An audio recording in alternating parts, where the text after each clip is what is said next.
¿Alguna vez sentiste que nadie cree en ti, que el mundo te dio la espalda o que no hay salida? Así vivieron miles de jóvenes abandonados, sin hogar, sin educación y sin esperanza. La sociedad los rechazó, los vio como delincuentes sin futuro, hasta que un hombre desafió todo para salvarlos. San Juan Bosco no solo creyó en ellos, sino que luchó contra un sistema que los condenaba al olvido. Mientras otros los ignoraban, él arriesgó su vida, enfrentó la persecución y creó un método que sigue transformando vidas hasta hoy. Su historia no es solo un relato del pasado, es un mensaje para ti, una prueba de que el amor, la educación y la fe pueden cambiar cualquier destino. Si alguna vez sentiste que estás solo, que nadie te comprende o que el futuro parece incierto, esta historia te mostrará que siempre hay esperanza y que un solo hombre con fe puede desafiarlo todo y vencer. Descubre la historia del santo que cambió el destino de miles y que aún puede cambiar el tuyo. En un pequeño pueblo llamado Becci, en la región del Piamonte, Italia, nació Juan Melchor Bosco Occhiena el 16 de agosto de 1815. Su familia era de campesinos humildes, dependiendo del trabajo en el campo para subsistir. La pobreza no les era ajena, pero lo que nunca les faltó fue la fe, transmitida con firmeza por su madre, Margarita Occhiena. Sin embargo, cuando Juan tenía apenas 2 años, su padre, Francisco Bosco, falleció repentinamente, dejando a su esposa con 3 hijos que criar en tiempos difíciles. Margarita, con un temple inquebrantable, tomó sobre sus hombros la responsabilidad de sostener a la familia, enseñándoles desde pequeños el valor del trabajo, la honestidad y la confianza en Dios. Desde muy niño, Juan demostró una energía inagotable y una inteligencia despierta. Le fascinaban las historias que su madre le contaba por las noches, especialmente las de la Biblia, y tenía una memoria prodigiosa para recordarlas con lujo de detalles. Pero lo que más llamaba la atención era su capacidad de conectar con otros niños.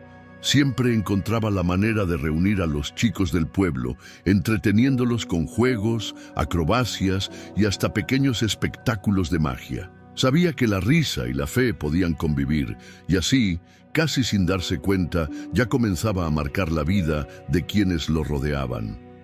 Un día, cuando tenía 9 años, Juan tuvo un sueño que quedaría grabado en su alma para siempre. Se encontraba en un campo abierto, rodeado de niños que reían y jugaban. De repente, algunos comenzaron a insultarse, a empujarse y pelear. Juan, indignado, intentó detenerlos por la fuerza, gritando y golpeando, pero cuanto más intentaba dominarlos, peor se comportaban. En medio del caos, una figura luminosa apareció ante él. Era un hombre de porte majestuoso, con una mirada serena y profunda, que lo llamó por su nombre. Juan, no con golpes, sino con amor y mansedumbre, debes ganarte a estos jóvenes. Atónito, Juan miró a su alrededor y vio que los niños se transformaban en feroces animales, lobos, osos y zorros que se atacaban unos a otros. Pero cuando la figura misteriosa volvió a hablar, la escena cambió. Los animales se convirtieron en corderos, dóciles y tranquilos, rodeándolo con confianza. En ese momento, una mujer de extraordinaria belleza, vestida con un manto resplandeciente, se acercó y le sonrió con ternura. Este será tu campo de trabajo. Hazte humilde, fuerte y robusto. A su tiempo, lo comprenderás todo. Cuando despertó, Juan no comprendía el significado de aquel sueño, pero algo en su corazón le decía que era importante. Con el tiempo, entendió que aquel hombre era Jesús y la mujer, la Virgen María, quienes le revelaban su misión: transformar la vida de los jóvenes a través del amor, la educación y la fe. Desde ese momento, Juan sintió un deseo ardiente de aprender y ayudar. Aunque su familia era pobre y no tenía medios para costear sus estudios, él no se resignó. Sabía que sin educación no podría cambiar su destino ni el de otros niños. Así que aprovechó cada oportunidad para aprender. De día, trabajaba en el campo, cuidando ovejas y vacas. De noche, estudiaba con cualquier libro viejo que lograba conseguir. Además, pasaba mucho tiempo en la iglesia, donde el párroco local, don Caloso, notó su inteligencia y determinación. Viendo su gran deseo de superación, le ofreció enseñarle latín en sus ratos libres. Juan aceptó con entusiasmo, pero en secreto, pues su madre temía que los estudios lo alejaran de sus responsabilidades en el campo. Pero los estudios no eran lo único que lo apasionaba. Siempre que podía, reunía a los niños del pueblo y organizaba juegos, pequeñas obras de teatro y trucos de magia. Para él, la fe no tenía por qué ser aburrida o rígida, sino algo vivo, lleno de alegría y esperanza. Sin saberlo, ya estaba practicando el método que más adelante marcaría y su obra, el sistema preventivo basado en el amor, la razón y la religión. ¿Te está gustando esta increíble historia? Entonces, no olvides suscribirte y darle like para que podamos seguir compartiendo relatos llenos de fe e inspiración. Sigamos descubriendo juntos el poder de Dios. La determinación de Juan Bosco por aprender creció con los años. Aunque su familia apenas tenía para sobrevivir, él sabía que la educación era la llave que abriría puertas no solo para él, sino para los jóvenes que, como él, habían nacido en la pobreza. Sin embargo, su camino no sería fácil. Su madre, Margarita Oquiena, aunque siempre amorosa, debía priorizar el sustento de la familia y no veía con buenos ojos que su hijo menor pasara tanto tiempo estudiando en lugar de trabajar en el campo. Aún así, Juan no se rindió. Cada mañana, antes de que el sol asomara por el horizonte, se levantaba para ayudar en las tareas del hogar y en el campo. Luego, cuando el trabajo lo permitía, recorría kilómetros a pie hasta el pueblo más cercano para asistir a clases. El camino era largo y agotador, pero la idea de prepararse para algo más grande lo mantenía firme. Con el tiempo, empezó a destacarse en sus estudios y su memoria prodigiosa le permitía aprender con rapidez. La pobreza, sin embargo, era un obstáculo difícil de superar. Para pagar sus estudios, trabajó de pastor, carpintero, sastre y herrero. Cualquier oficio que le permitiera ahorrar unas monedas era bienvenido. Durante el día, aprendía el arte de forjar herramientas o coser telas. Por la noche, a la luz de una vela, repasaba sus libros de gramática y latín. En este tiempo, una pregunta comenzó a crecer en su corazón. ¿Cuál era el propósito de su vida? El sueño de su infancia nunca dejó de perseguirlo, y cada vez que se encontraba con niños en situación de abandono y miseria, sentía que algo dentro de él se removía. Sabía que Dios lo llamaba a algo especial, pero aún no comprendía cómo llevarlo a cabo. A los 16 años, Juan decidió que su destino estaba en el sacerdocio. Sentía que solo siendo sacerdote podría cumplir su misión de ayudar a los jóvenes necesitados. Sin embargo, ingresar al seminario no era algo fácil. Su madre, aunque orgullosa de su vocación, no tenía dinero para costear su formación. Fue entonces cuando el párroco de Castelnuovo, impresionado por la inteligencia y la fe de Juan, lo ayudó a conseguir apoyo para sus estudios.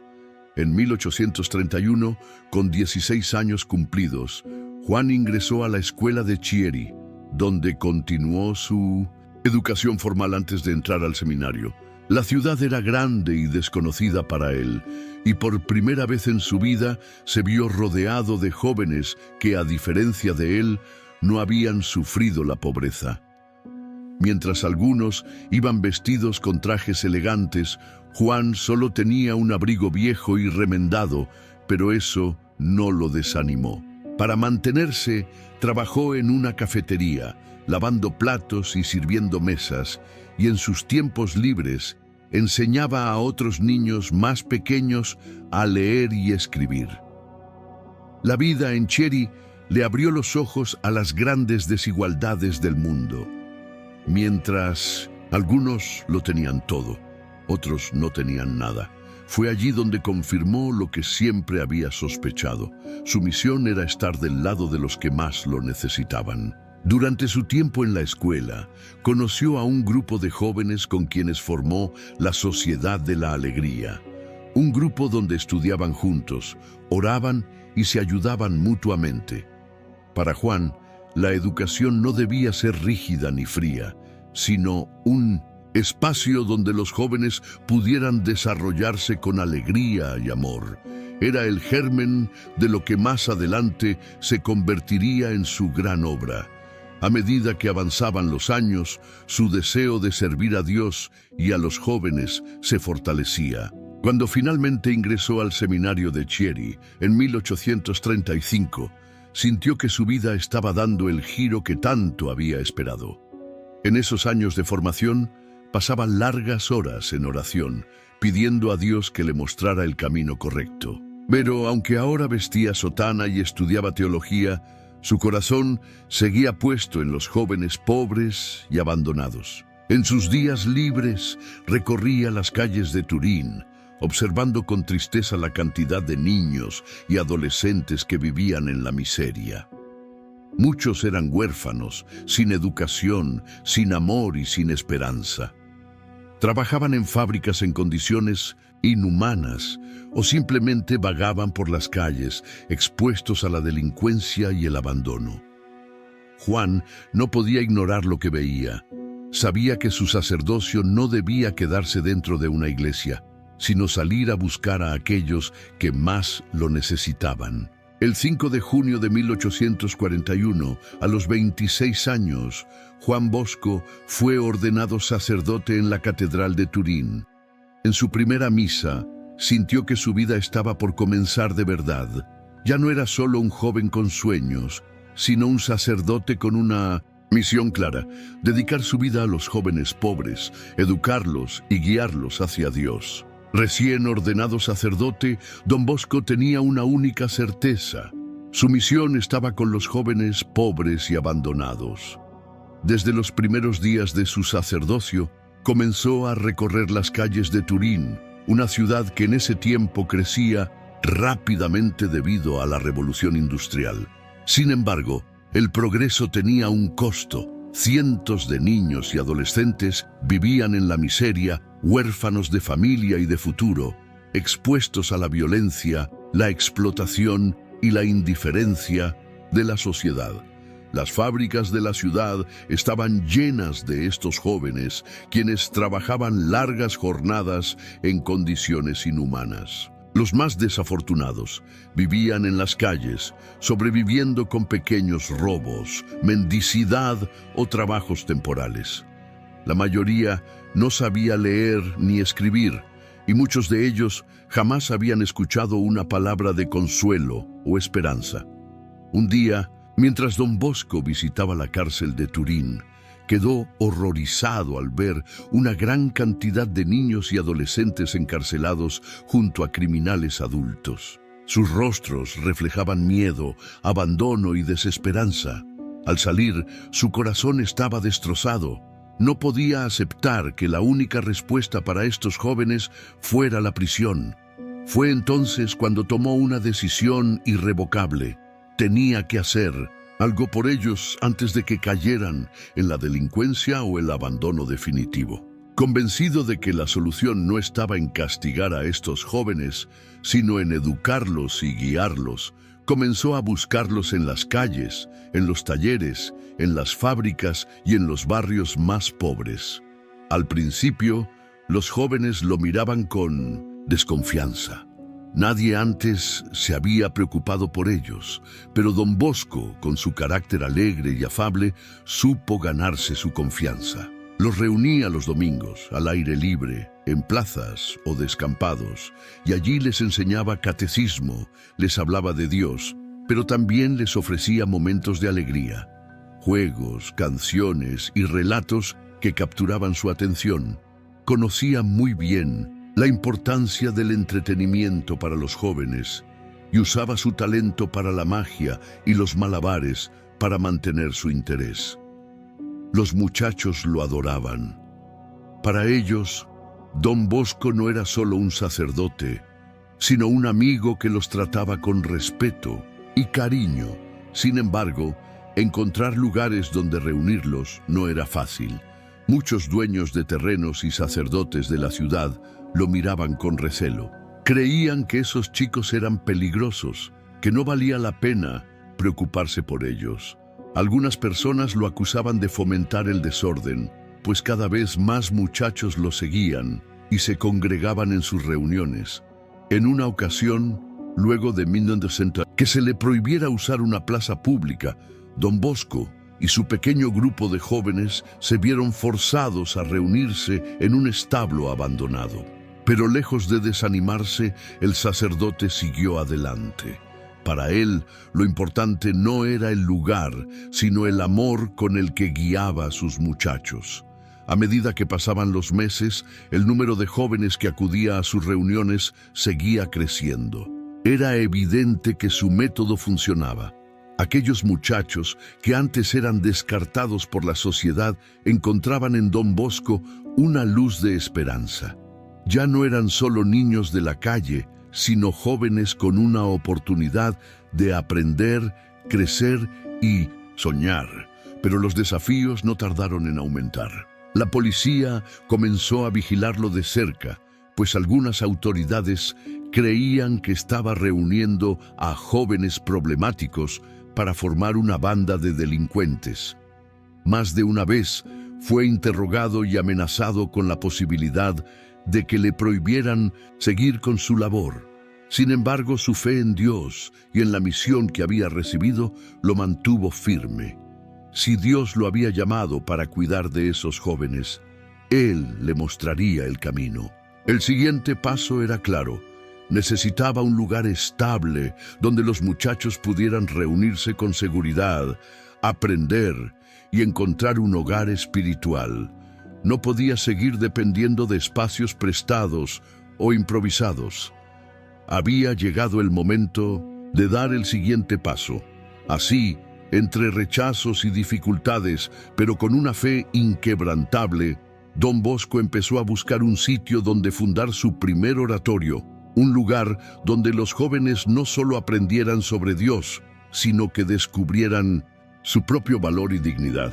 El 5 de junio de 1841, en la Catedral de Turín, Juan Bosco fue ordenado sacerdote.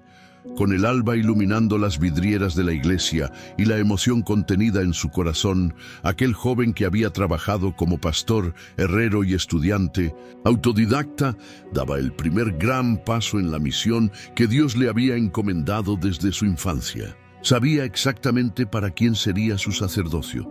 Mientras otros recién ordenados soñaban con parroquias prestigiosas o estudios teológicos, Don Bosco solo pensaba en los muchachos sin hogar, en los niños que había visto en las calles y en las fábricas de Turín, abandonados a su suerte. Pocos meses después de su ordenación, Don Bosco conoció a Bartolomé Garelli, un joven huérfano de 16 años que trabajaba en la construcción. Bartolomé había sido expulsado de la sacristía de una iglesia por no saber responder preguntas del catecismo, y cuando Don Bosco lo encontró, aún temblaba de miedo. El sacerdote, con su tono amigable y una sonrisa sincera, le preguntó: ¿sabes silbar? Bartolomé lo miró sorprendido y asintió con la cabeza. Entonces ya sabes algo. Ven, vamos a aprender más juntos. Ese simple gesto rompió la barrera de la desconfianza. Garelli aceptó sentarse con él y poco a poco empezó a interesarse en aprender. Al domingo siguiente volvió con otros amigos. En pocas semanas, Don Bosco tenía un grupo numeroso de muchachos que lo buscaban cada domingo, hambrientos de enseñanza, pero sobre todo de alguien que los tratara con dignidad.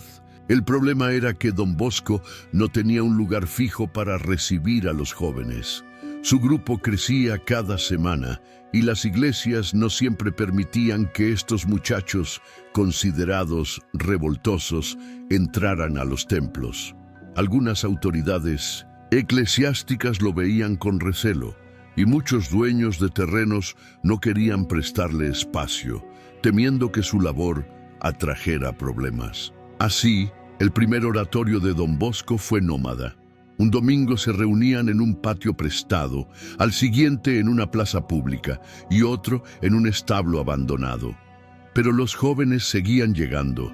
Sabían que, donde quiera que estuviera Don Bosco, allí habría un hogar para ellos. Pero esta situación no podía durar para siempre. Sin un lugar estable, su misión estaba en peligro. Cada semana había más obstáculos, más denuncias de vecinos y más presiones de la policía. Si quería continuar su labor, necesitaba encontrar un sitio definitivo donde los jóvenes pudieran aprender sin miedo a ser echados. Finalmente, después de meses de incertidumbre, Don Bosco encontró un terreno en Baldoco, un barrio humilde de Turín. Con mucho esfuerzo, logró conseguir ayuda económica para alquilar el lugar y comenzó a adaptarlo como un oratorio fijo. Allí no solo enseñaba catecismo, sino que también les daba clases de lectura y escritura. Les enseñaba oficios y les ofrecía un refugio donde se sintieran amados y protegidos. Aunque finalmente tenía un espacio propio, los problemas no tardaron en aparecer. Algunos sacerdotes no aprobaban su método. Decían que trataba con demasiada indulgencia a los jóvenes, que la educación debía ser más rígida y que no debía perder el tiempo con muchachos que muchos consideraban casos perdidos. Otros, en cambio, creían que su obra podía ser una amenaza para el orden social. Pero Don Bosco no se dejó intimidar, tenía clara su misión y estaba dispuesto a enfrentar cualquier obstáculo para cumplirla. Con paciencia y determinación, siguió adelante, demostrando con hechos lo que las palabras no podían convencer. Los jóvenes respondían al amor y la educación. El oratorio de Baldoco pronto se convirtió en mucho más que un lugar de catequesis. Para los muchachos que llegaban de las calles, era un hogar, una escuela y una familia. Allí aprendían no solo a leer y escribir, sino también valores, principios y un oficio que les permitiera forjar un futuro digno. Pero Don Bosco sabía que aunque tenía un oratorio, su labor no podía depender solo de él. Necesitaba formar un grupo de educadores, sacerdotes y laicos que compartieran su misión y garantizaran que la obra continuara después de su muerte. El oratorio de Baldoco se había convertido en el hogar de cientos de jóvenes que antes vagaban sin rumbo por las calles de Turín. En ese espacio, Don Bosco no solo les ofrecía catequesis, sino también educación, formación profesional y, sobre todo, amor y comprensión. Sin embargo, mantener y expandir su obra no era tarea fácil. A medida que más muchachos llegaban, los problemas también crecían. El espacio pronto se quedó pequeño, los jóvenes dormían en el suelo en condiciones precarias y Don Bosco, a pesar de su inagotable energía, sabía que no podía atenderlos a todos solo. Necesitaba maestros, sacerdotes y colaboradores que compartieran su misión. Pero ¿cómo convencer a otros de que su trabajo no era una locura, sino una obra de Dios? Para muchos en la ciudad, lo que Don Bosco hacía era incomprensible. Algunos sacerdotes lo acusaban de desordenado e irresponsable, pues atraía a los chicos problemáticos de Turín. Otros, especialmente políticos y empresarios, temían que su labor pudiera generar disturbios en la ciudad. La policía lo vigilaba de cerca y no faltaban amenazas de cerrar su oratorio. Un día, un funcionario le dijo: «Padre Bosco, su trabajo es peligroso. Estos muchachos son delincuentes. Deberían estar en la cárcel, no en una escuela». Con 1906, una sonrisa serena, Don Bosco respondió: «Si los tratamos con amor antes de que caigan en el delito, nunca tendrán que ir a prisión». A pesar de la incomprensión, Don Bosco siguió adelante. Pero su salud comenzó a deteriorarse. El esfuerzo, de años sin descanso, las preocupaciones y el estrés lo llevaron al borde del colapso. Una grave enfermedad lo obligó a guardar reposo durante meses y sus jóvenes, desesperados, se turnaban para orar día y noche por su recuperación. Cuando finalmente sanó, comprendió que su obra no podía depender solo de él. Fue entonces cuando tomó una decisión crucial. Debía organizar a su grupo y darle estabilidad, asegurando que su misión continuara más allá de su vida. El oratorio de Baldoco necesitaba convertirse en algo más grande y duradero. Gracias a la generosidad de algunos benefactores y al incansable esfuerzo de su madre, Don Bosco compró un terreno más grande y comenzó a construir su primer oratorio, estable, con aulas, dormitorios y una capilla. El sueño que había tenido a los 9 años se estaba haciendo realidad, pero aún quedaba una pregunta sin respuesta. ¿Quién continuaría su misión cuando él ya no estuviera? El oratorio de Baldoco crecía con rapidez. Lo que comenzó con un pequeño grupo de jóvenes sin rumbo, ahora era una escuela viva de fe, educación y esperanza. Cada vez más muchachos llegaban para recibir enseñanza, aprender un oficio y encontrar un hogar donde sentirse amados. Pero mientras la obra de Don Bosco florecía, también aumentaban los ataques y la desconfianza. Algunos sectores de la iglesia no aprobaban su método educativo basado en el amor y la paciencia. Decían que era demasiado blando, que sin disciplina y castigos los jóvenes nunca cambiarían. Otros sacerdotes lo acusaban de ser un soñador ingenuo, convencidos de que estaba perdiendo el tiempo con chicos sin futuro. Sin embargo, la mayor oposición no venía solo de la iglesia. Las autoridades civiles veían con recelo el crecimiento del oratorio. En una ciudad como Turín, donde la revolución industrial estaba en marcha, no faltaban quienes pensaban que estos muchachos pobres eran una amenaza para el orden social. Un día, un funcionario lo llamó a una reunión y le dijo con tono severo: «Padre Bosco, está reuniendo a demasiados jóvenes sin hogar. ¿No teme que se conviertan en una banda de delincuentes?» Don Bosco lo miró con calma y respondió: «Si les damos amor, educación y fe, no necesitarán delinquir». Pero a pesar de sus explicaciones, las amenazas continuaron. La policía vigilaba el oratorio. Algunos vecinos se quejaban del ruido y las autoridades buscaron maneras de cerrarlo. Más de una vez, Don Bosco recibió advertencias de que su labor podía ser prohibida. La presión fue tanta que, en un momento, su salud comenzó a debilitarse gravemente. El cansancio de años de trabajo sin descanso, el peso de las preocupaciones y la angustia de no saber si su obra sobreviviría lo llevaron al borde del colapso. Durante varias semanas estuvo enfermo y al borde de la muerte. Los jóvenes del oratorio, desesperados, se turnaban para orar por él, pidiendo a María Auxiliadora que lo protegiera. Fue entonces cuando Don Bosco comenzó a tener sueños proféticos que le darían una nueva claridad sobre su misión.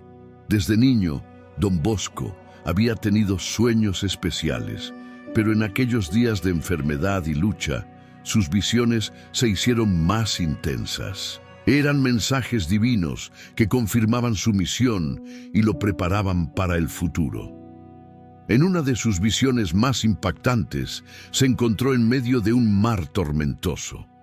En la escena, un gran barco, que representaba la iglesia, era sacudido por olas furiosas y atacado por enemigos desde todas partes. Justo cuando parecía que el barco iba a hundirse, 2 enormes columnas surgieron del agua. En la más alta estaba la Eucaristía y en la otra, un poco más baja, una majestuosa imagen de María Auxiliadora. De repente, desde el barco, una voz resonó: «Solo cuando la iglesia esté anclada en la Eucaristía y en María, resistirá las tormentas del mundo». Cuando don Bosco despertó, comprendió que aquella visión no era solo para la Iglesia Universal, sino también para su propia misión. La clave para sostener su obra estaba en la devoción a la Eucaristía y en la protección de María Auxiliadora. Esa sería la fortaleza que mantendría en pie el oratorio sin importar cuánta oposición enfrentara. Poco después, tuvo otro sueño donde Jesús le mostraba un grupo de jóvenes vestidos de sotana, rodeándolo con cariño.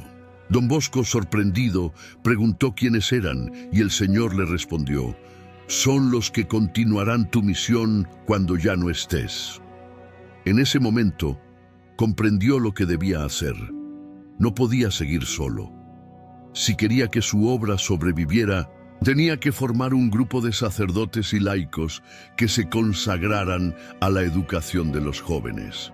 Fue entonces cuando nació la idea de fundar la Congregación Salesiana. Recuperado de su enfermedad y con una nueva claridad sobre su futuro, don Bosco reunió a sus discípulos más cercanos y les dijo con determinación: «Ha llegado el momento de consolidar esta misión. No puedo hacerlo solo.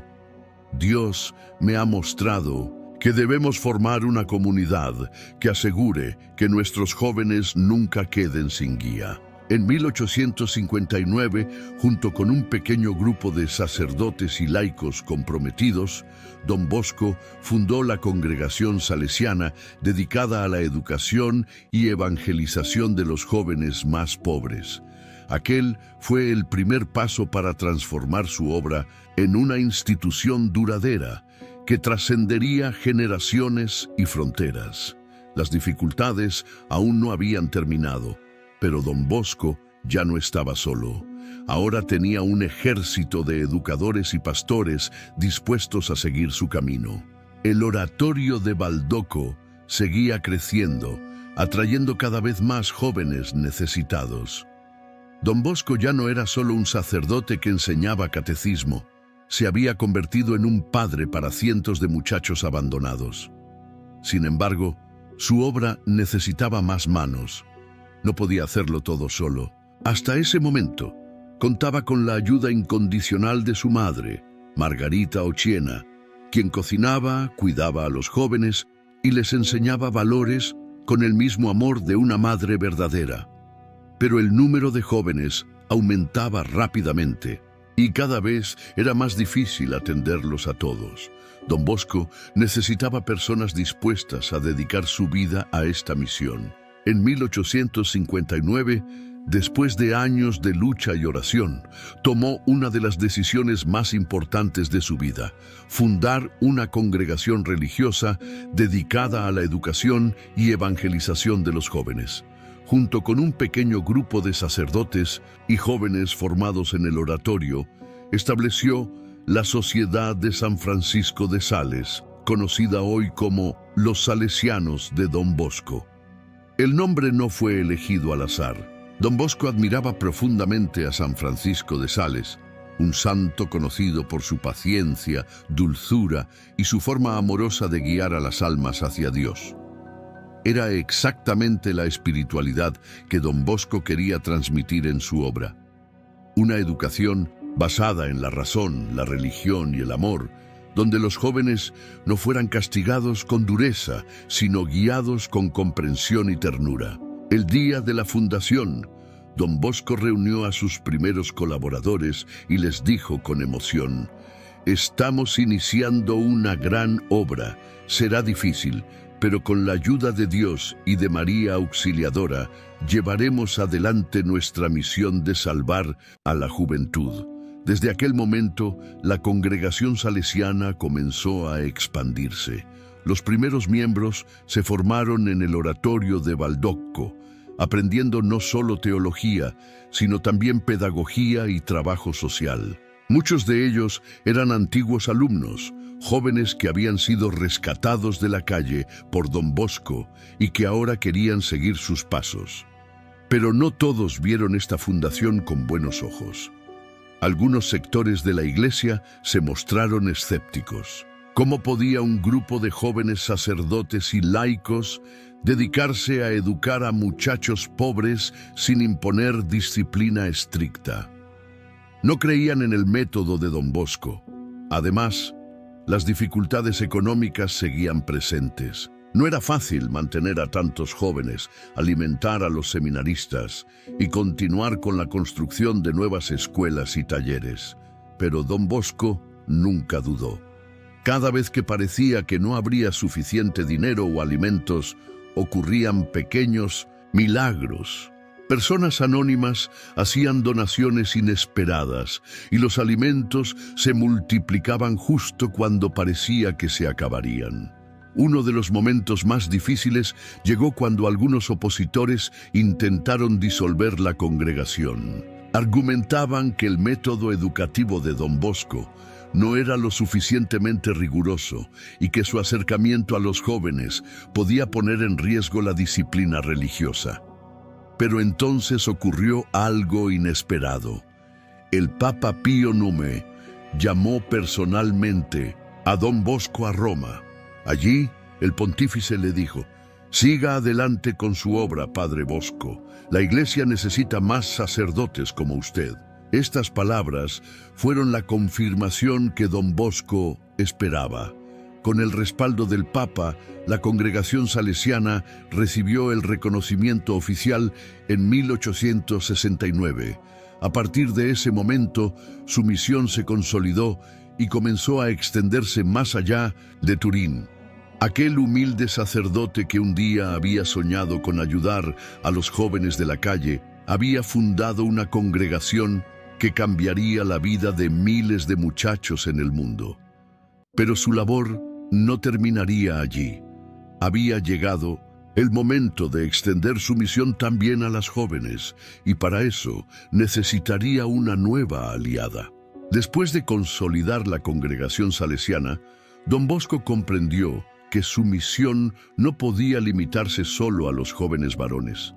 También había niñas y jóvenes en situación de pobreza, sin acceso a educación y expuestas a peligros aún mayores que los muchachos.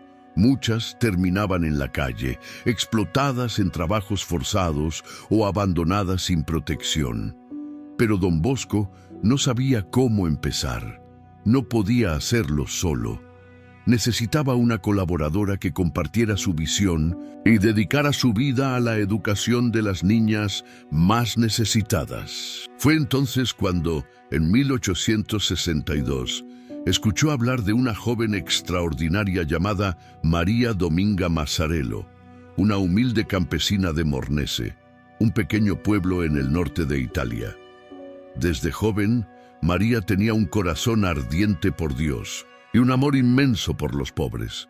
Junto con algunas amigas, había comenzado un pequeño taller donde enseñaban costura y catecismo a las niñas huérfanas. Cuando Don Bosco la conoció, supo inmediatamente que había encontrado a la persona indicada para extender su misión.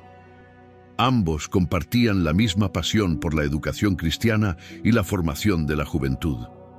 En su primer encuentro, le dijo con convicción: «María, Dios tiene un gran plan para usted. ¿Está dispuesta a consagrar su vida a la educación de las jóvenes más pobres?». María, con humildad pero con una fe inquebrantable, respondió: «Sí, Don Bosco, si es la voluntad de Dios, estoy dispuesta». Ese encuentro fue el inicio de una obra que transformaría la vida de miles de niñas y mujeres en el mundo. En 1872, con el apoyo de Don Bosco, María Mazzarello fundó la Congregación de las Hijas de María Auxiliadora, conocidas como las Salesianas. Su misión era clara: brindar educación, formación cristiana y una oportunidad de futuro a las niñas en situación de vulnerabilidad. Al igual que los salesianos de Don Bosco, la nueva congregación adoptó el sistema preventivo, basado en la razón, la religión y el amor. María Mazzarello entendió que las jóvenes no solo necesitaban aprender un oficio, sino también descubrir su dignidad y su valor como hijas de Dios. El trabajo no tardó en dar frutos. Las primeras casas de formación comenzaron a multiplicarse y pronto las salesianas expandieron su misión por toda Italia. Enseñaban a leer, escribir, coser y, sobre todo, a vivir con fe y esperanza. Pero los desafíos no faltaron. Al principio, muchas personas se burlaban de la idea de que las niñas tuvieran acceso a educación, argumentando que su único destino debía ser el hogar. Algunas familias desconfiaban, pensando que la escuela solo alejaría a sus hijas de sus deberes domésticos. Sin embargo, con paciencia y dedicación, María Mazzarello y sus primeras compañeras demostraron que la educación era la clave para transformar la vida de estas jóvenes. Con el tiempo, muchas de aquellas niñas que habían sido rescatadas de la pobreza se convirtieron en maestras y evangelizadoras, llevando el carisma salesiano a otros lugares. Cuando Don Bosco vio el crecimiento de la congregación, supo que su intuición había sido correcta. La misión salesiana ahora estaba completa. Tanto niños como niñas tenían un lugar donde crecer en la fe y prepararse para el futuro. En 1877 se enviaron las primeras misioneras salesianas a Sudamérica, marcando el inicio de la expansión mundial de la obra. Lo que había comenzado como un pequeño grupo de jóvenes reunidos en un establo, ahora se convertía en un movimiento que cambiaría la historia de la educación cristiana. Pero la obra de Don Bosco aún no había terminado. Su amor por María Auxiliadora lo llevaría a un nuevo desafío: la construcción de la basílica en su honor. La educación en el siglo XIX era dura y rígida. El castigo físico era una práctica común y se creía que la disciplina severa era la única manera de formar ciudadanos responsables. Sin embargo, Don Bosco vio algo diferente en su experiencia con los jóvenes de las calles de Turín. Muchos de ellos no eran delincuentes por elección, sino porque nunca habían recibido amor, orientación o una oportunidad de cambiar. Sabía que si se les trataba con dureza, solo se alejaban más de la sociedad. El miedo no educa, solo reprime. Por eso, desarrolló un método educativo radicalmente distinto: el sistema preventivo, basado en 3 pilares fundamentales. 1. Razón. En lugar de imponer normas de forma arbitraria, se explicaban los principios de manera lógica y accesible, de modo que los jóvenes comprendieran el sentido de la disciplina y aprendieran a actuar con criterio propio. 2. Religión. La fe debía ser el motor de la educación. Don Bosco no quería solo formar trabajadores eficientes, sino buenos cristianos y personas de bien, con valores sólidos y un sentido de misión en la vida. 3. Amor. Lo más revolucionario de su método. En vez de miedo, él usaba la cercanía, la comprensión y el afecto. Los jóvenes no eran castigados por sus errores, sino guiados para aprender de ellos y mejorar. En el oratorio de Baldoco, Don Bosco y sus salesianos ponían en práctica este sistema todos los días. Si un joven rompía una regla, no lo golpeaban ni lo expulsaban. En lugar de eso, Don Bosco lo llamaba y le decía con cariño: «Hijo mío, ¿por qué hiciste esto? ¿Crees que fue lo correcto?». Al enfrentarlos con sus propias decisiones en un ambiente de confianza, los muchachos comenzaban a razonar y corregir sus errores por sí mismos. Uno de sus alumnos, después de haber sido reprendido con este método, le dijo emocionado: «Padre, ¿por qué me habla con tanto amor si he hecho algo malo?». A lo que Don Bosco respondió: «Porque es el amor el que te cambiará, no el castigo». Este enfoque revolucionó la educación de la época. Hasta entonces, los jóvenes eran tratados con dureza, pero en Baldoco descubrían que podían ser amados y respetados, sin importar de dónde vinieran. Muchos de ellos, que antes eran considerados casos perdidos, comenzaron a cambiar. Los huérfanos, mendigos y jóvenes obreros encontraron en el oratorio un lugar donde no solo aprendían a leer y escribir, sino también a confiar en los demás y en sí mismos. El sistema preventivo de Don Bosco no fue bien recibido por todos. Muchos educadores y sacerdotes de la época lo criticaban fuertemente, afirmando que sin castigo los jóvenes nunca aprenderían. Decían que su método era demasiado permisivo y que los muchachos acabarían siendo indisciplinados. Pero Don Bosco se mantenía firme. Los resultados hablaban por sí solos. Sus alumnos no solo aprendían más rápido, sino que desarrollaban un profundo sentido de responsabilidad y gratitud.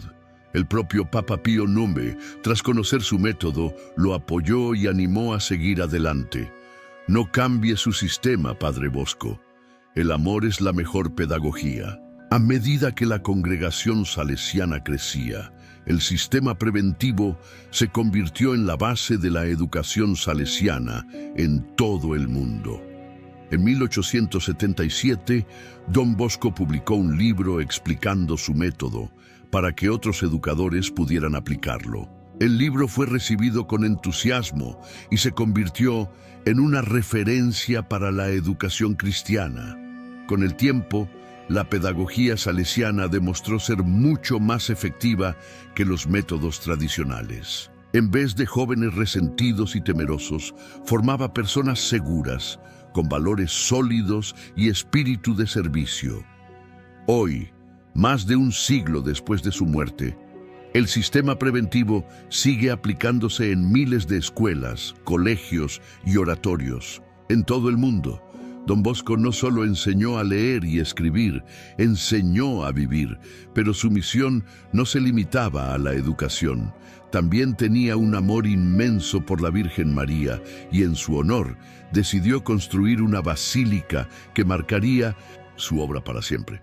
Desde su infancia, Don Bosco había sentido una devoción profunda por la Virgen María, pero fue a lo largo de su misión cuando comprendió cuánto dependía de su protección y ayuda. En sus momentos más difíciles, cuando parecía que el oratorio cerraría, cuando la oposición se hacía más fuerte, o cuando su salud se debilitaba, siempre recurría a María Auxiliadora, convencido de que ella lo guiaba y protegía. En 1862, Don Bosco comenzó a hablar con más insistencia sobre María Auxiliadora, diciendo a sus jóvenes y colaboradores que ella era la gran protectora de la obra salesiana. Más de una vez, en sus sueños proféticos, había visto a la Virgen como la guía y el sostén de su misión. Con el crecimiento del oratorio y la expansión de los salesianos y las hijas de María Auxiliadora, Don Bosco sintió que debía hacer algo grande en honor a la Virgen. No bastaba con enseñarle devoción a sus jóvenes, debía construirle un templo, un lugar donde su presencia fuera sentida y venerada. En 1863, Don Bosco anunció que construiría una gran basílica en honor a María Auxiliadora en Turín. En 1900, el corazón del barrio de Baldocco, donde su misión había comenzado. Pero el proyecto no era sencillo. No tenía dinero, ni terreno suficiente, ni apoyo de las autoridades. Cuando le preguntaron cómo pensaba financiar la construcción, respondió: con su característica confianza en la providencia. María lo quiere, María lo hará. Y así comenzó la obra. Confiando en la ayuda de Dios, Don Bosco recibió donaciones inesperadas, muchas veces en el último momento, justo cuando parecía que la construcción tendría que detenerse. Algunos de sus benefactores más fieles fueron antiguos alumnos del oratorio, quienes con gratitud aportaban lo poco que tenían. Un día, un hombre se acercó a Don Bosco y le entregó un sobre con dinero diciendo: «Padre, esto es poco, pero es lo que puedo dar para la basílica». Don Bosco abrió el sobre y encontró exactamente la cantidad que necesitaba para continuar la construcción ese mes. Conmovido, miró al cielo y susurró: Gracias, madre mía. La construcción avanzó rápidamente y en 1868, después de 5 años de esfuerzo y oración, la Basílica de María Auxiliadora fue inaugurada. El templo era imponente, con un gran altar central donde se colocó una majestuosa imagen de la Virgen sosteniendo en sus brazos al niño Jesús. El día de la inauguración, Don Bosco reunió a todos sus jóvenes y colaboradores y les dijo, con emoción: cada piedra de esta basílica es un milagro de María. Aquí los jóvenes siempre encontrarán consuelo, amor y fe. Desde ese día, la basílica se convirtió en el corazón de la obra salesiana. Allí, Don Bosco celebraba misas, recibía a los nuevos miembros de su congregación y continuaba su labor con los jóvenes. Después de la construcción de la basílica, la devoción a María Auxiliadora se extendió rápidamente. Don Bosco promovió su culto no solo entre sus jóvenes, sino en toda Italia y luego en otros países. Los salesianos llevaron la devoción a cada lugar donde abrían una escuela, un oratorio o una misión. En su vejez, Don Bosco solía mirar la basílica con gratitud, recordando cómo todo había comenzado con un simple sueño de su infancia. Sabía que no había sido su obra, sino la de María Auxiliadora, quien lo había guiado y protegido en cada paso. Pero aún le quedaba una misión más: enviar a sus primeros misioneros al otro lado del océano para llevar la obra salesiana a tierras lejanas. La congregación salesiana había crecido con fuerza en Italia, y la Basílica de María Auxiliadora se había convertido en un símbolo de la obra de Don Bosco. Sin embargo, él sabía que su misión no podía limitarse a Turín.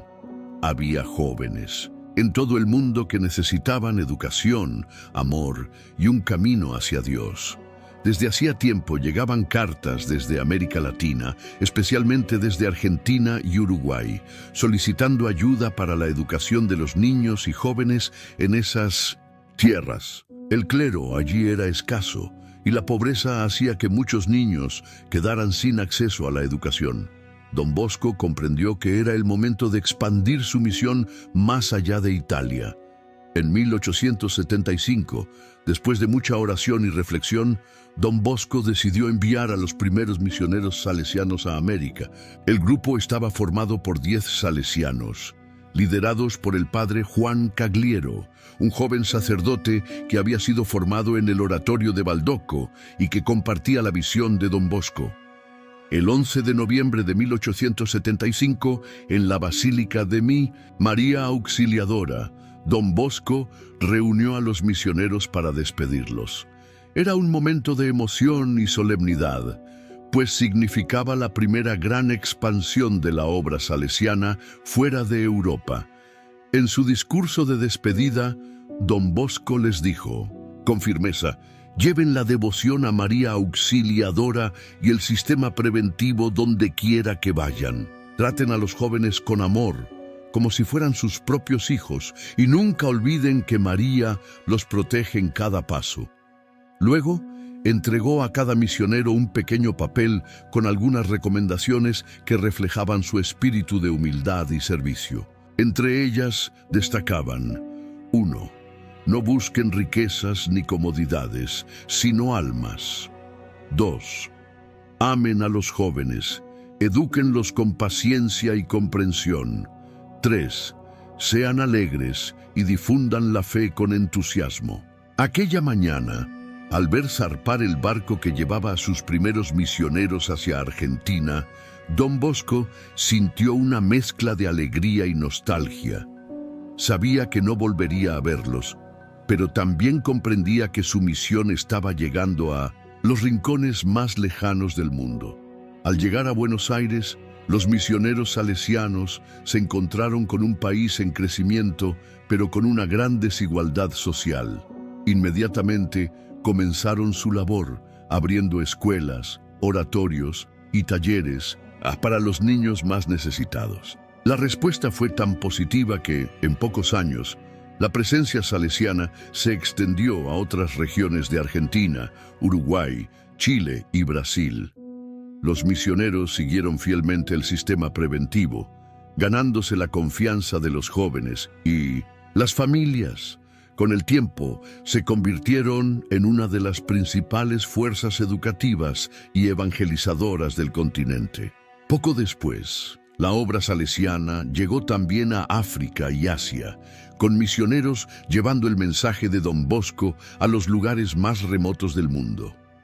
Lo que había comenzado con un pequeño oratorio en Turín, ahora se expandía a nivel global. A medida que su salud se debilitaba, Don Bosco miraba con emoción cómo su obra había trascendido fronteras. Nunca imaginó que su misión llegaría a tantos países, pero confiaba en que era la voluntad de Dios. Desde su habitación en Baldoco, escuchaba las noticias sobre el crecimiento de las misiones salesianas y se llenaba de gratitud. Sabía que su tiempo en la tierra se acercaba a su fin, pero su legado estaba asegurado. Había cumplido su promesa. Ningún joven quedaría sin educación, sin esperanza, ni sin el amor de Dios. Pero aún tenía un último mensaje que dejar antes de partir. Don Bosco había dedicado toda su vida a los jóvenes pobres, a la educación y a la expansión de su obra en el mundo. Pero los años de esfuerzo y sacrificio habían cobrado un alto precio en su salud. Aunque su espíritu permanecía inquebrantable, su cuerpo comenzaba a debilitarse visiblemente. A medida que se acercaba a los 70 años, su cansancio era evidente. Las largas jornadas de trabajo, las preocupaciones por el sostenimiento de sus escuelas y la constante lucha contra la incomprensión de algunos sectores de la sociedad habían agotado sus fuerzas. Sin embargo, no se permitió descansar. Sabía que su tiempo era corto y que aún tenía mucho por hacer. Desde su habitación en Baldoco, continuaba supervisando la expansión de su obra. Todos los días recibía cartas de misioneros salesianos desde América Latina, África y Asia, contándole sobre los progresos en la educación de los jóvenes. A pesar del dolor físico, cada carta lo llenaba de alegría. El sueño de su infancia se había convertido en una realidad gigantesca. En sus últimos meses de vida, Don Bosco decidió escribir su testamento espiritual. No se trataba de riquezas materiales, pues nunca había tenido nada para sí mismo, sino de consejos y enseñanzas para sus salesianos y todos aquellos que continuarían su misión. Con mano temblorosa, escribió sus últimas palabras a sus hijos espirituales. Hagan todo el bien que puedan, amen a los jóvenes y confíen en María Auxiliadora. Ella ha hecho todo en esta obra. También pidió a sus salesianos que nunca olvidaran el amor en la educación. No importaba cuántas escuelas se fundaran ni cuán lejos llegara la congregación. Lo esencial era que cada niño se sintiera amado y respetado, porque sólo así podría crecer como un buen cristiano y honrado ciudadano. Uno de sus colaboradores más cercanos, Don Rúa, se acercó a él en su lecho de enfermo y le preguntó: «Padre, ¿qué mensaje final quiere dejar a sus hijos salesianos?» Don Bosco, con voz suave pero firme, respondió: «Díganles que los espero en el paraíso». Era su manera de decirles que su labor no terminaba con su muerte. Su misión continuaría en la eternidad, y confiaba en que sus hijos espirituales seguirían su ejemplo hasta el final. En sus últimos días, Don Bosco ya no podía levantarse de la cama. Su cuerpo estaba agotado, pero su mirada seguía iluminada por la fe y la paz. El 31 de enero de 1888, a los 72 años, rodeado por sus salesianos y algunos de sus primeros jóvenes del oratorio, Don Bosco entregó su alma a Dios. En su habitación se respiraba un silencio sagrado, solo roto por las lágrimas de aquellos que habían sido testigos de su inmensa obra. Un santo había partido, pero su legado apenas comenzaba. Esa misma noche, un grupo de jóvenes huérfanos, los mismos que él había rescatado de las calles, se reunieron en la capilla de Baldoco y rezaron juntos. Sabían que Don Bosco no los había dejado realmente. Su espíritu seguiría vivo en cada escuela, en cada oratorio y en cada sonrisa de un niño que encontraba un hogar en la familia salesiana. Pero su historia no terminó con su muerte. Los milagros y la devoción a Don Bosco crecieron con el tiempo, preparando el camino para su beatificación y canonización.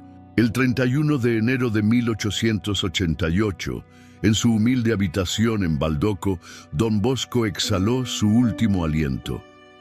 Tenía 72 años y aunque su cuerpo estaba agotado, su espíritu permanecía sereno y lleno de paz. Sus últimos días estuvieron marcados por la debilidad física, pero también por una profunda alegría espiritual. Sabía que su misión en la tierra había concluido y que pronto se reuniría con Dios y con su amada madre, María Auxiliadora. Aquella madrugada, mientras su respiración se hacía más lenta, sus salesianos lo rodearon en oración. El silencio en la habitación solo era interrumpido por el murmullo de súplicas y lágrimas contenidas. Todos sabían que estaban presenciando la partida de un santo. En sus últimas palabras, Don Bosco reafirmó lo que siempre había enseñado. «Díganles a mis hijos que los espero en el paraíso». Cuando finalmente cerró los ojos para siempre, la noticia de su fallecimiento se propagó como un incendio. En Turín, no solo los salesianos lloraban su muerte, toda la ciudad, especialmente los jóvenes, sentía que había perdido a un padre. Desde la mañana siguiente, miles de personas comenzaron a llegar a Baldoco. Los jóvenes del oratorio, antiguos alumnos, sacerdotes, religiosos, obreros y ciudadanos comunes, desfilaban sin cesar para despedirse del padre de la juventud. Las calles de Turín se llenaron de gente que lloraba y rezaba, agradeciendo a Dios por haberles dado un sacerdote tan excepcional. El día del funeral, la multitud desbordó la capacidad de la iglesia. Había personas de todas las edades y condiciones sociales, niños huérfanos, empresarios que habían financiado su obra, religiosos que se habían inspirado en su vocación y jóvenes trabajadores que habían encontrado en Don Bosco un maestro y un amigo. Uno de sus primeros discípulos, Don Miguel Rúa, quien más tarde se convertiría en su sucesor al frente de la congregación salesiana, dirigió unas palabras con la voz entrecortada. «Hoy lloramos la partida de un padre, pero no estamos huérfanos. Don Bosco nos ha dejado un legado que debemos continuar. La semilla que plantó crecerá y dará frutos en todo el mundo». Las palabras fueron recibidas con lágrimas, pero también con un renovado compromiso. Don Bosco había partido, pero su obra debía seguir viva. Desde el día de su muerte, muchas personas comenzaron a atribuirle gracias y favores especiales. Madres desesperadas pedían por la conversión de sus hijos. Enfermos encomendaban su sanación y jóvenes sin rumbo le rogaban por una oportunidad para cambiar sus vidas. Con el tiempo, se reportaron milagros inexplicables que fueron documentados por la Iglesia. Personas que habían orado con fervor a Don Bosco experimentaron curaciones milagrosas y muchas familias afirmaban haber recibido ayuda en momentos de extrema necesidad. Estos signos fueron vistos como una confirmación de lo que ya muchos creían. Don Bosco no solo había sido un gran educador y sacerdote, sino un verdadero santo. Dado el impacto de su obra y la creciente devoción en su nombre, en 1890 se iniciaron los primeros estudios sobre su vida y virtudes. Testigos cercanos relataron su incansable labor con los jóvenes, su profunda devoción a María Auxiliadora y su confianza absoluta en la providencia. En 1929, el Papa Pío XI, quien de joven había conocido a Don Bosco, lo declaró beato. destacando su legado como educador y pastor de almas. Finalmente, en 1934, el mismo Papa lo canonizó como San Juan Bosco, proclamándolo padre y maestro de la juventud. El niño humilde de Becchi, que soñó con una misión especial a los 9 años, había cumplido su destino en la tierra y ahora era venerado en todo el mundo como un intercesor de los jóvenes y educadores. Sin embargo, su impacto no se limitó a la Iglesia. Su obra continuó expandiéndose y su legado se consolidó como una fuerza transformadora para la educación cristiana. Después de la muerte de Don Bosco, su legado no solo permaneció vivo en la obra salesiana, sino que comenzó a expandirse con una fuerza aún mayor. La cantidad de personas que afirmaban haber recibido favores y milagros por su intercesión creció rápidamente. Su fama de santidad no tardó en extenderse más allá de Italia, alcanzando todos los continentes. La gente decía con convicción: Don Bosco no ha muerto, sigue vivo en sus hijos y en los jóvenes a quienes amó. En 1890, apenas 2 años después de su fallecimiento, se iniciaron los estudios preliminares sobre su vida y virtudes. Los salesianos y personas que lo conocieron dieron testimonio de su bondad, su entrega absoluta a los jóvenes y su inquebrantable fe en la providencia. El proceso oficial de beatificación comenzó en 1907, cuando la Santa Sede examinó su legado y la influencia de su misión en la educación y la evangelización. Numerosos testimonios confirmaban que Don Bosco había vivido con un profundo amor cristiano, y se presentaron relatos de curaciones milagrosas atribuidas a su intercesión. Entre los milagros analizados, destacó el caso de Teresa Callegari, una mujer de Italia que sufría una enfermedad incurable y fue sanada repentinamente después de rezar con fe pidiendo la ayuda de Don Bosco. Después de una cuidadosa investigación y la confirmación de los milagros, el 2 de junio de 1929, el Papa Pío XI declaró beato a Don Bosco en una ceremonia que reunió a miles de fieles en la Basílica de San Pedro en Roma. Durante la homilía, el Papa expresó: este sacerdote humilde que dedicó su vida a los jóvenes pobres nos deja un ejemplo inmortal. Su amor por Dios y su confianza en María Auxiliadora lo convirtieron en un faro de esperanza para la Iglesia. Tras su beatificación, la devoción a Don Bosco creció aún más. Las escuelas salesianas se multiplicaron y su figura comenzó a ser reconocida en todo el mundo como un modelo de educador y santo protector de la juventud. La canonización y el reconocimiento universal. Apenas 5 años después de su beatificación, la Santa Sede reconoció un segundo milagro atribuido a su intercesión, un paso necesario para su canonización.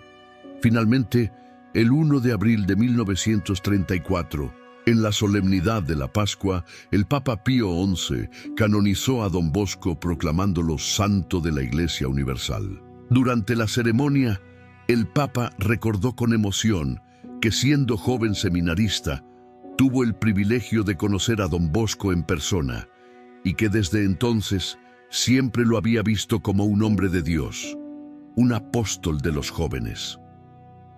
Ese día, miles de salesianos, jóvenes exalumnos y fieles de todo el mundo se reunieron en Roma para celebrar el reconocimiento oficial de aquel sacerdote que había transformado la vida de tantos niños y había revolucionado la educación cristiana con su sistema basado en la razón, la religión y el amor. En su declaración final, el Papa lo proclamó con un título especial: San Juan Bosco, padre y maestro de la juventud. La noticia se extendió rápidamente y en todas las casas salesianas del mundo se celebró con alegría la canonización del santo de los jóvenes, el legado de un santo vivo. Hoy, San Juan Bosco sigue siendo una de las figuras más queridas en la Iglesia Católica. Su legado no se limitó a su tiempo, sino que continúa inspirando a miles de educadores, sacerdotes y misioneros que siguen su modelo en todo el mundo. Su método educativo, el sistema preventivo, sigue siendo aplicado en las escuelas salesianas, donde millones de jóvenes reciben educación cristiana y formación en valores. Cada 31 de enero, día de su festividad, la familia salesiana recuerda, con gratitud y devoción al hombre que supo ver en los jóvenes el futuro de la sociedad y de la Iglesia, y que dedicó su vida a enseñarles que eran amados por Dios. Pero más allá de sus obras, Don Bosco sigue vivo en la promesa que hizo a sus hijos espirituales antes de morir. Los espero en el paraíso. Cuando Don Bosco inició su misión en un pequeño oratorio improvisado en Baldoco, nunca imaginó que su obra traspasaría fronteras y cambiaría la vida de millones de jóvenes en el mundo. Sin embargo, gracias a su inquebrantable fe en Dios y su amor por la juventud, su legado no solo sobrevivió, sino que se convirtió en una de las fuerzas educativas y evangelizadoras más grandes de la Iglesia. Hoy, la Congregación Salesiana y las Hijas de María Auxiliadora han alcanzado una presencia global, con escuelas, universidades, oratorios y misiones en más de 130 países en todos los continentes. Pero su impacto va más allá de la educación. El espíritu de Don Bosco sigue vivo en cada joven que encuentra en la pedagogía salesiana un camino hacia un futuro mejor. Después de la muerte de Don Bosco, sus sucesores continuaron su labor con una misión clara: llegar a donde la juventud más lo necesitara. Así, la obra salesiana se extendió rápidamente por América Latina, África, Asia y otras partes del mundo, respondiendo a las necesidades de los tiempos. Uno de los momentos clave en esta expansión fue el crecimiento de las misiones salesianas en zonas de extrema pobreza y conflicto, donde miles de jóvenes fueron rescatados de situaciones de violencia, abandono y explotación. En América Latina, por ejemplo, las escuelas salesianas se convirtieron en refugios de formación y evangelización, ofreciendo educación gratuita a niños de comunidades marginadas y tribales. En países como Argentina, Brasil, México y Ecuador, los salesianos jugaron un papel crucial en la construcción de escuelas técnicas, oratorios juveniles y centros de capacitación laboral. En África, la presencia salesiana llegó a los lugares más remotos, estableciendo colegios, hospitales y misiones en regiones devastadas por conflictos y crisis humanitarias. Gracias a la educación salesiana, miles de jóvenes encontraron esperanza en medio de la adversidad. En Asia, especialmente en India, Filipinas y China, la pedagogía de Don Bosco revolucionó el concepto de educación cristiana, convirtiéndose en un modelo para muchas instituciones religiosas y civiles. Más de un siglo después de la muerte de Don Bosco, su método educativo sigue vigente. Las escuelas salesianas no solo enseñan conocimientos académicos, sino que también forman a los jóvenes en valores, en responsabilidad social y en fe. Hoy millones de niños y jóvenes estudian en instituciones salesianas en todo el mundo, recibiendo una educación basada en el sistema preventivo que Don Bosco diseñó con tanta sabiduría. Los salesianos han sabido adaptarse a los tiempos modernos, integrando nuevas tecnologías y metodologías educativas sin perder el espíritu original de su fundador. Pero la misión salesiana no se limita solo a las aulas. En barrios marginales, en prisiones juveniles, en campos de refugiados y en pueblos alejados, los salesianos siguen llevando la luz de la educación y la fe. Allí donde un joven está en riesgo, siempre hay un salesiano dispuesto a ayudarlo. Uno de los frutos más notables de la obra de Don Bosco es la Asociación de Exalumnos Salesianos, que reúne a antiguos alumnos de sus escuelas y oratorios que han llevado sus valores a la sociedad. Muchos de ellos se han convertido en líderes, empresarios, médicos, ingenieros, sacerdotes y misioneros, llevando consigo la enseñanza que recibieron en su juventud.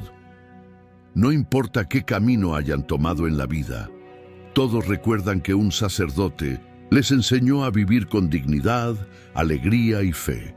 Don Bosco no solo educó jóvenes, formó personas que transformarían el mundo con su testimonio de vida.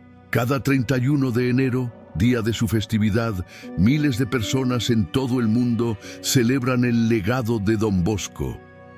En escuelas, oratorios y templos salesianos, jóvenes educadores y fieles recuerdan con gratitud al santo que dedicó su vida a los niños más pobres y olvidados. Pero su obra no es solo un recuerdo del pasado. Sigue viva en cada sonrisa de un niño que encuentra en la educación salesiana una nueva oportunidad, en cada joven que descubre su vocación gracias a un maestro que cree en él, en cada misionero que lleva la esperanza a los rincones más difíciles del mundo. San Juan Bosco demostró que un solo hombre con fe y amor puede cambiar la historia. Su misión no ha terminado. Sigue transformando vidas, guiando corazones y construyendo un mundo mejor, un joven a la vez. Pero su historia no es solo suya, es la historia de cada persona que hoy continúa su misión. A lo largo de su vida, San Juan Bosco no solo revolucionó la educación cristiana, sino que dejó un legado espiritual y pedagógico que sigue impactando el mundo hasta hoy. Su amor por los jóvenes, su fe inquebrantable y su método educativo, basado en la razón, la religión y el amor, han trascendido generaciones. Desde su canonización en 1934, la Iglesia lo ha reconocido como el Padre y Maestro de la Juventud, un título que refleja su profunda entrega a la formación de niños y jóvenes en situación de vulnerabilidad. Hoy, más de un siglo después de su muerte, la obra salesiana continúa creciendo. Los salesianos de Don Bosco y las hijas de María Auxiliadora han expandido su misión a más de 130 países, llevando educación, formación profesional y valores cristianos a millones de jóvenes en el mundo. Pero el impacto de Don Bosco no se limita a sus congregaciones. Miles de educadores, sacerdotes, misioneros y laicos han encontrado inspiración en su vida, aplicando sus enseñanzas en sus propias comunidades.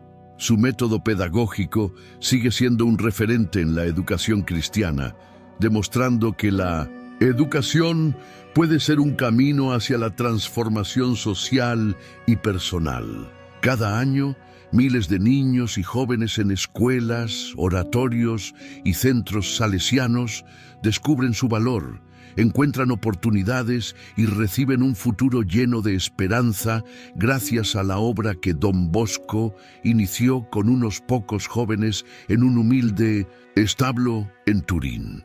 El legado de Don Bosco sigue presente en la manera en que se entiende la educación cristiana. Su sistema preventivo, basado en el amor y la cercanía, ha demostrado ser una de las metodologías más eficaces para la formación de jóvenes. Don Bosco entendía que la educación no debía ser solo académica, sino también espiritual y emocional. Para él, la escuela no era solo un lugar de enseñanza, sino una familia donde los jóvenes se sintieran amados y valorados. Por eso, su modelo sigue siendo aplicado en miles de instituciones alrededor del mundo. A diferencia de otros santos que se dedicaron a la vida contemplativa, Don Bosco fue un hombre de acción, siempre en contacto con la realidad de los jóvenes más pobres y necesitados. Por eso, sigue siendo un modelo actual para todos aquellos que trabajan con niños y adolescentes. Hoy en día, en un mundo donde muchos jóvenes enfrentan pobreza, violencia, falta de oportunidades y crisis de valores, La obra de Don Bosco es más relevante que nunca. Las escuelas salesianas no solo brindan educación de calidad, sino que continúan con el espíritu de acogida que caracterizó a Don Bosco. Ofrecen espacios seguros para jóvenes en riesgo, promueven la fe y ayudan a construir una sociedad más justa a través de la formación de personas íntegras y comprometidas con el bien común. La promesa de Don Bosco: los espero en el paraíso. Don Bosco no dejó riquezas materiales, pero su mayor herencia fue el amor que sembró en el corazón de miles de jóvenes. En su lecho de muerte, dejó una última promesa a sus hijos espirituales: los espero en el paraíso. Más que una despedida, estas palabras fueron una invitación: seguir su ejemplo, continuar su misión y nunca abandonar el compromiso con los jóvenes. Hoy la familia salesiana sigue adelante con esta misión, con la certeza de que Don Bosco sigue vivo en cada niño que recibe educación, en cada joven que encuentra esperanza y en cada educador que elige transformar vidas a través del amor y la fe. Cada 31 de enero, día de su festividad, millones de personas en el mundo recuerdan a Don Bosco con gratitud y devoción. No como una figura lejana del pasado, sino como un padre que sigue guiando a la juventud.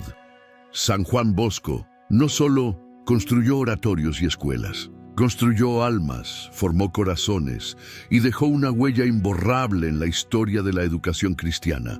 Su historia no termina aquí. Vive en cada sonrisa de un niño rescatado de la calle, en cada joven que descubre su propósito, en cada maestro que elige educar con amor. Porque Don Bosco no es solo un recuerdo del pasado, es un santo del presente y del futuro, un padre eterno de la juventud.